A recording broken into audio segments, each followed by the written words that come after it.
Hello friends, welcome back to the channel solution. आज के इस वीडियो में हम इन्वेंट्री कंट्रोल के बारे में पढ़ेंगे। इन्वेंट्री कंट्रोल का मतलब होता है कि हम अपनी इन्वेंट्री या सामान को किस लेवल तक इंश्योर कर रहे हैं और मैनेज कर रहे हैं ताकि हम उस सामान का, उस प्रोडक्ट का ऑप्टिमल अमाउंट हमारे पास रखे रहें, ताकि हमको शॉर्टेज के टाइम पे या जब ख़त्म हो रहा है उस टाइम पे वो यूज़ हो जाए और उसके हिसाब से हम नया क्वांटिटी ऑर्डर कर सकें। ड्रग स्टोर मैनेजमेंट जो होता है वो इन्वेंट्री कंट्रोल के मैनेजमेंट के प्रिंसिपल के ऊपर बेस्ड होता है। मिस मैनेजमेंट की वजह से क्या होता है, कई बार प्रॉब्लम हो सकती है, हॉस्पिटल में मटेरियल शॉर्टेज हो सकता है। इन सब को प्रिवेंट करने के लिए हम इन्वेंट्री कंट्रोल करते हैं। What are the objectives of inventory control? सबसे पहला ऑब्जेक्टिव है कि हमें टाइम पे जो ड्रग चाहिए वो सप्लाई हो जाए। ऐसी इन्वेंट्रीज जिसका काम नहीं है वहाँ पे इन्वेस्टमेंट हम कम कर सकते हैं और जो कैपिटल या पैसा हम लगाए हैं उसका इफ़ेक्टिव यूज़ कर सकते हैं। देन कम दाम में अच्छे प्रोडक्ट्स हम प्रोक्योर कर लें या ऑब्टेन कर लें, लेकिन उसमें क्वालिटी कॉम्प्रोमाइज़ नहीं होनी चाहिए। देन स्टॉक आउट और शॉर्टेज ना हो एंड वेस्टेज को अवॉइड करने के लिए हम इन्वेंट्री कंट्रोल करते हैं। Friends, what are the techniques of inventory control, या कौन कौन से ऐसे मेथड्स हैं जो ड्रग्स एक्सपेंडिचर को एनालाइज करने के लिए, एनालिसिस के लिए यूज होता है। यहाँ पे 5 टाइप के एनालिसिस हैं। फर्स्ट है इसमें ABC एनालिसिस, दूसरा है VED, तीसरा है EOQ, फोर्थ है lead time and fifth is buffer stock. इसमें फर्स्ट है ABC एनालिसिस। ABC एक इन्वेंट्री कैटेगराइजेशन टेक्निक है जिसमें जो आइटम्स है उसको 3 पार्ट में डिवाइड किया गया है, A आइटम्स, B आइटम्स और C आइटम्स। A आइटम्स में ऐसे चीज़ें हैं जो कि बहुत टाइटली कंट्रोल में है और इनका रिकॉर्ड्स एक्यूरेट है। B आइटम्स में है जो लेस टाइटली कंट्रोल है और इनका रिकॉर्ड गुड है। एंड C आइटम्स है वो सिंपल रिकॉर्ड कंट्रोल आइटम्स हैं और इनके रिकॉर्ड्स मिनिमम हैं। AB एनालिसिस में हम ऐसे प्रोडक्ट्स को आइडेंटिफाई कर सकते हैं जिसमें ओवरऑल इन्वेंट्री कॉस्ट कैसा है। फॉर एग्जांपल, जैसे कि हमने डिवाइड किया है ABC, तो A आइटम्स जो होते हैं बहुत इंपॉर्टेंट होते हैं किसी भी ऑर्गेनाइजेशन के, क्योंकि इनकी वैल्यू होती है वो हाई होती है एंड इनके लिए हमको फ्रीक्वेंट एनालिसिस की ज़रूरत पड़ती है। देन जो B आइटम्स होते हैं वो भी इम्पॉर्टेंट रहता है, लेकिन A आइटम से लेस इम्पॉर्टेंट रहते हैं and more important than C items. B items को इंटरग्रुप आइटम्स कहा जाता है एंड C आइटम्स उतने इम्पोर्टेंट नहीं होते, दे आर मार्जिनली इम्पॉर्टेंट। कोई फिक्स्ड नहीं होता है। ABC के अकॉर्डिंग हम लोग अपने सामान को डिस्ट्रीब्यूट कर सकते हैं। देन यहाँ पे दिया है एग्जाम्पल का ABC क्लास का।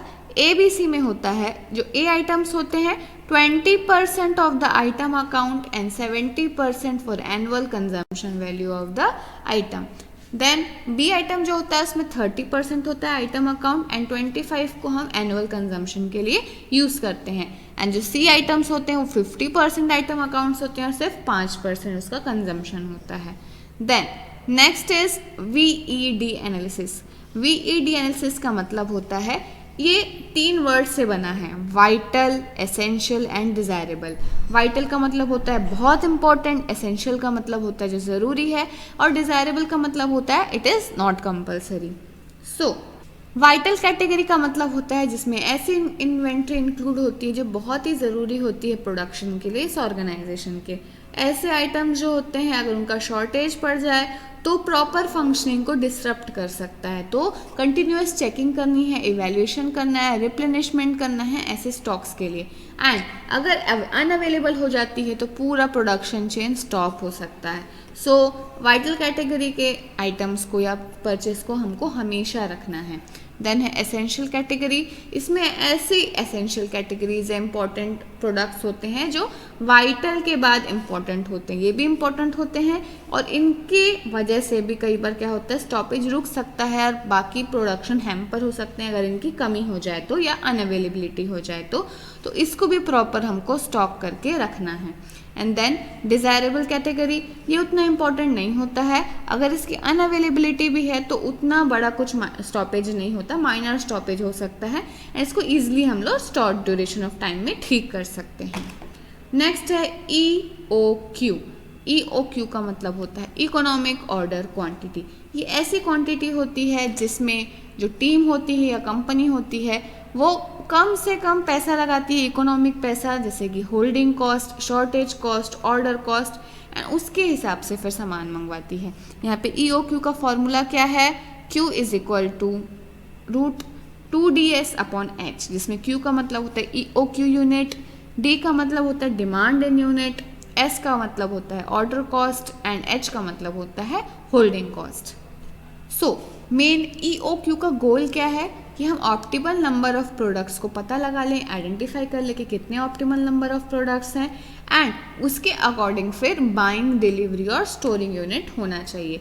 सो next is lead time. Lead time का मतलब होता है sum of supply delay and reordering delay.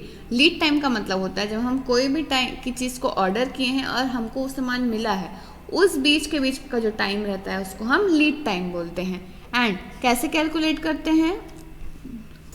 Safety stock और the reorder point through a direct quantile forecast. जितना भी लॉन्गर लीड टाइम होता है उतना इन्वेंट्री लेवल रहता है, resulting in investment in the inventories. So हमको लीड टाइम को कम करना है ताकि इफेक्टिव इन्वेंट्री कंट्रोल हो सके। Next is buffer stock. Buffer stock को हम इमरजेंसी में यूज़ करते हैं to meet the unforeseen demands, and it refers to the minimum quantity of a particular item which must be kept in the store all of the time।